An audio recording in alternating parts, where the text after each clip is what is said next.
વિસાવદર વિધાનસભાની પેટા ચૂંટણીને લઈને પ્રચાર પૂરજોશમાં ચાલી રહ્યો છે।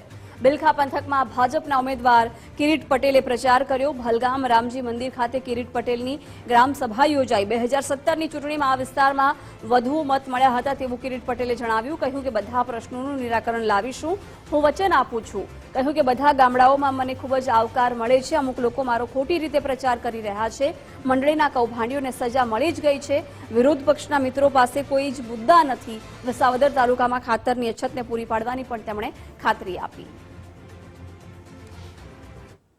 ભારતીય જનતા પાર્ટીના ઉમેદવાર તરીકે જ્યારે મને તક આપી છે ત્યારે વિજય બનાવી અને આ તમામ 157 ગામના લોકો મતદાર ભાઈઓએ વિકાસની રાજનીતિમાં માનનીય વડાપ્રધાન શ્રીનો જે ઉદ્દેશ છે એના સંકલ્પને ચરિતાર્થ કરીએ આવો એક નિર્ણય એક સુરે તમામ લોકોએ લીધો છે।